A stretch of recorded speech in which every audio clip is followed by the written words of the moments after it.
Hello students, चलिए हम लोग जो शुरू कर रहे थे थर्ड का ये वीडियो था, उसी का सेकंड पार्ट है ये। कुछ टेक्निकल इशू की वजह से वीडियो ऑफ लाइव स्ट्रीमिंग हमारी टर्न ऑफ हो गई थी। सो आज हम लोग उसी को आगे कंटिन्यू करते हैं। तो हम लोगों ने लिखा था moment of inertia about diameter, right. तो moment of inertia about diameter लिखा था। अब देखते हैं, आगे देखते हैं।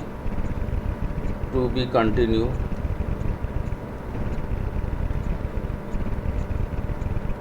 टू बी कंटिन्यू है from parallel axis theorem. From parallel axis theorem. Parallel axis theorem की अगर हम बात करेंगे तो हम लोग लिखेंगे, पैरेलल एक्सिस थ्योरम हम लोग को पता है, centre of ICM plus M R square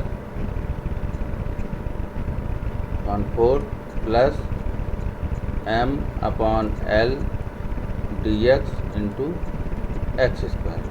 ठीक है, ये बच्चों स्क्वायर है।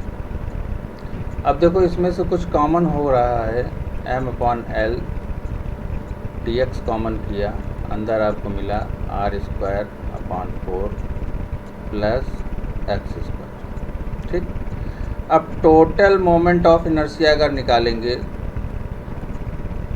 टोटल यानी कि y अक्ष के परितः कुल जड़त्वाघूर्ण, total moment of inertia about y dash axis. तो क्या करेंगे, इसको इंटीग्रेट कर देंगे -L/2 से लेकर के +L/2, यानी कि -L/2 से लेकर के तो हो जाएगा M upon L R square upon 4 plus x square dx। तो अब इसको सॉल्व करेंगे भैया। देखो 2M अपॉन L, लिमिट लगा दी हमने 0 से L/2, तो आगे 2 का मल्टीप्लाई हो जाएगा, कर दिया हम लोगों ने। अंदर कितना मिलेगा, R square upon 4 plus x square, ये हो जाएगा dx। इसको सॉल्व करेंगे तो 2M अपॉन L, अंदर मिलेगा R square upon 4x plus x cube by 3, हमने इंटीग्रेट कर दिया और लिमिट लगाया तो हमको वैल्यू मिली 2M upon L R square L upon 8 plus L cube upon 24। ठीक, तो I टोटल कितना आ जाएगा, M 2 का अंडर मल्टीप्लाई करा देंगे, R square upon 4 plus L upon 12। ठीक है ना। अब देखिए, ये तो हम लोगों ने कर लिया। ये कहाँ से होकर के जा रहा था, मतलब डायमीटर के परपेंडिकुलर था। ठीक है ना, डायमीटर के परपेंडिकुलर था और डायमीटर के परपेंडिकुलर एक्सिस था और उसके परितः हम लोगों को निकालना था। तो ये तो हम लोगों ने निकाल लिया। ठीक, अब इसी में सिलेंडर में हम लोग व्यास के यानी कि डायमीटर के परपेंडिकुलर नहीं है, उसके समांतर है, समझ रहे हैं ना, यानी कि उसके केंद्र से होकर के जा रहा है, उसके समांतर। जरा देखिए कैसे कैसे होता है, मैं इसको बताता हूँ। पहले इसको मैं रब करूँगा। ठीक है, मैं इसको रब कर रहा हूँ, आप लोग चाहें तो इसको नोट कर सकते हैं। ठीक है, तो देखिए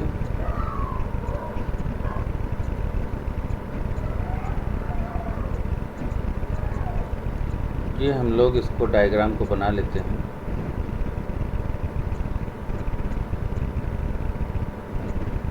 ये हम लोगों ने इसका डायग्राम बना लिया।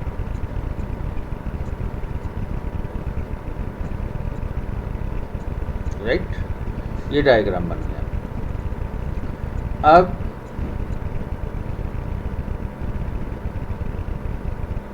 इस डायग्राम के अंदर भी हमको बनाना पड़ेगा, तो चलिए वो भी बना लेते हैं। आप लोग भाई सही बनाइएगा एग्ज़ाम में।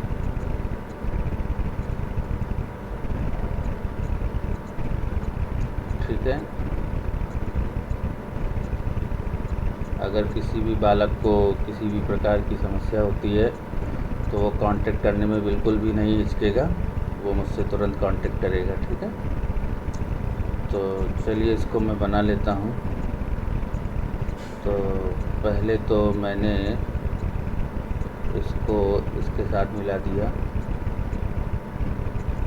और ये मान लिया कि एक तो हमारे पास ये है और दूसरा हमारे पास ये है। इस तरीके से थोड़ा सा सही नहीं बन रहा है।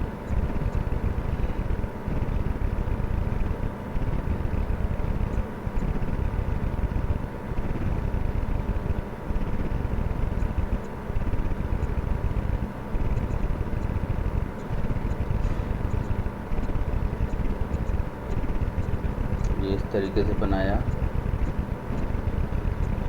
इस तरीके से बना लेंगे हम लोग ये। ठीक है, अब इसी प्रकार से इसका भी बनाना रहेगा हम लोगों को। ये बनाया और ये इस तरीके से बनाया। इसी प्रकार से नीचे भी बनाना रहेगा बच्चों, इस तरीके से। ये बना लिया हम लोगों ने, ये बन गया और ये बन गया। देखिए कितना बढ़िया डायग्राम बना है। ठीक है ना, इसी प्रकार से हम लोगों को बनाना रहेगा। अब देखिए बाकी हम लोग और बनाने की कोशिश करते हैं। इसका एक्सिस बनाते हैं हम लोग, एक्सिस बना लेते हैं हम लोग। तो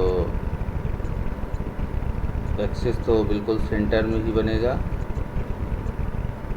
ये मान लेते हैं। और फिर इस तरीके से बनाते हुए चले जाएंगे।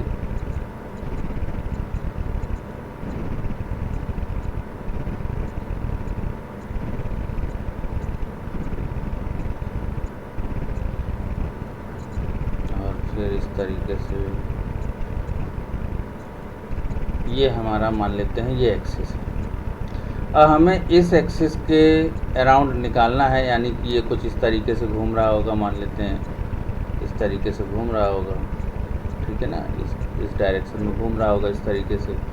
तो जैसे पंखा नहीं घूमता है हाथ वाला, बस समझ लीजिए उसी प्रकार से घूम रहा होगा। ठीक है ना, तो चलिए इसका नाम रख लेते हैं।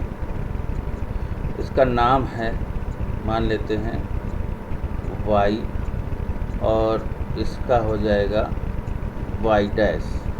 ठीक है ना, क्या नाम, इसका y डैश मान लेते हैं। और जो इसकी लेंथ है, इसकी बच्चों जो लेंथ है, यानी कि ये हम लोग मान लेते हैं कि ये है स्मॉल l। कितनी है, स्मॉल l। और इसकी जो रेडियस है, यानी कि ये मान लेते हैं कैपिटल R। ठीक, अब ये देखिए यहाँ से ले कर के और यहाँ तक की डिस्टेंस, यहाँ से ले कर के यहाँ तक की डिस्टेंस को मान लेते हैं कि ये हमारे पास x है। और यहाँ से ले कर के यहाँ तक की डिस्टेंस को हम लोग मान लेते हैं कि ये है हमारे पास x प्लस dx। तो हमारे पास ये जो इतनी डिस्टेंस है, ये जो वैल्यू है वो हो जाएगी dx, ठीक है ना, क्लियर। ये हम इस तरीके से मान लेते हैं। अब हमको इसका कैलकुलेशन करना है, जैसे अभी तक हम करते आए हैं, सिमिलरली हमको इसी प्रकार से करना है। तो चलिए शुरू करते हैं। हेडिंग क्या रहेगी इसकी? हेडिंग रहेगी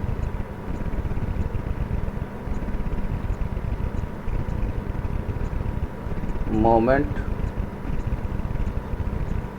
of inertia about an axis passing through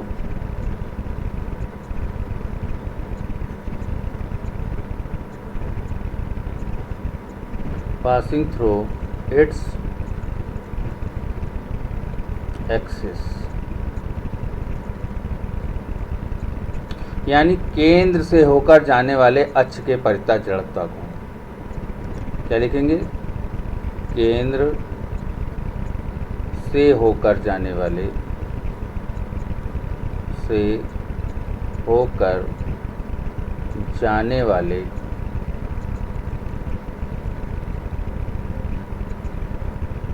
अक्ष के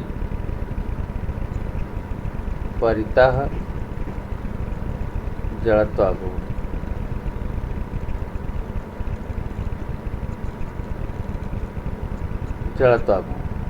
तो कुछ नहीं करना है, हम लोग हमेशा की तरीके पहले वॉल्यूम ऑफ द सिलेंडर यानी कि सिलेंडर का आयतन निकालेंगे। क्या निकालेंगे? सिलेंडर का आयतन, यानी कि हम लोग निकालेंगे वॉल्यूम ऑफ द सिलेंडर।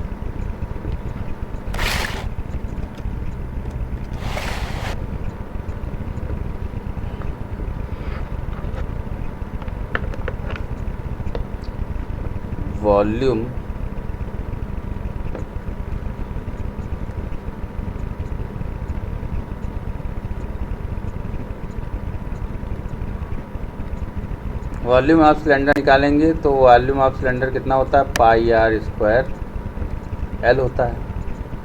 अब वॉल्यूम ऑफ सिलेंड्रिकल सेल यानी कि बेलनाकार कोश का आयतन, यानी जो अंदर हम लोगों ने ये जो बनाया हुआ है इसका सेल, उसका वॉल्यूम निकालना है, यानी कि वॉल्यूम ऑफ सिलेंड्रिकल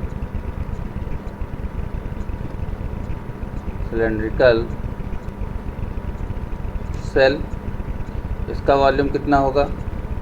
इसका वॉल्यूम होगा 2 pi x dx into L. तो मास पर यूनिट वॉल्यूम,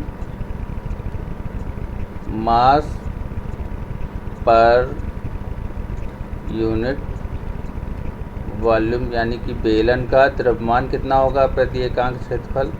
तो मास अपॉन वॉल्यूम। अब मास ऑफ सिलेंडर यानी इसका और इसका गुणा कर देंगे तो हमारा मास ऑफ बेलन आ जाएगा, यानी बेलन का द्रव्यमान आ जाएगा। मास ऑफ सिलेंडर कितना आ जाएगा? m upon pi R square L into 2 pi x dx into L, ठीक है। सॉल्व कर लेंगे, काट पीट लेंगे तो कितना मिलेगा? 2m upon R square into x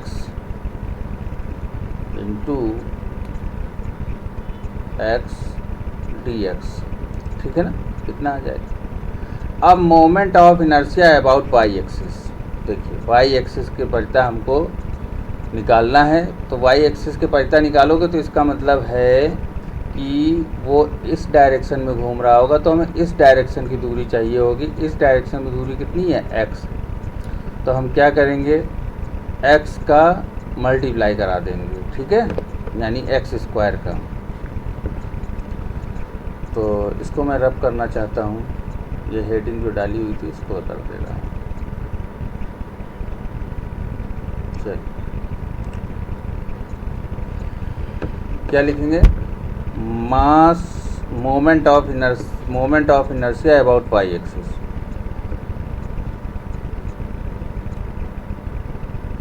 moment of inertia about Y axis. Y axis की अगर बात करेंगे जड़त्वाघूर्ण तो कितना होगा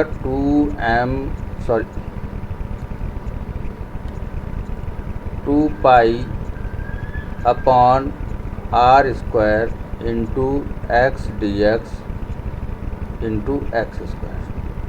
तो यानी आपको मिल जाएगा 2m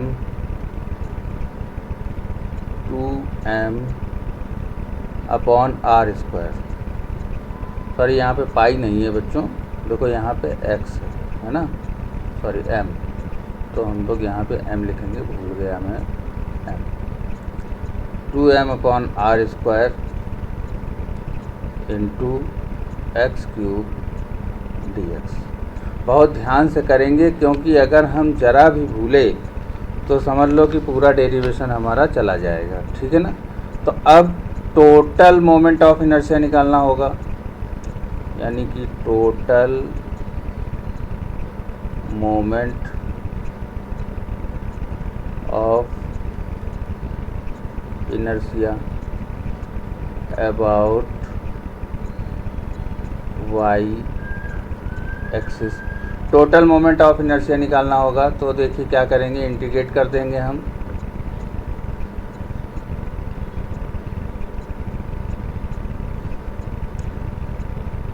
तो I इज इक्वल टू कहाँ से कहाँ तक, 0 से r, 2m upon R square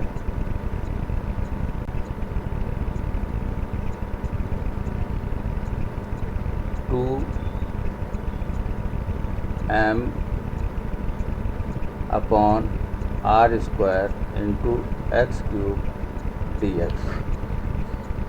तो ये इसको सॉल्व करेंगे तो कितना हो जाएगा 2m upon R square, X cube का इंटीग्रेशन करेंगे मिलेगा x4 अपॉन 4, लिमिट लगा देंगे 0 to r,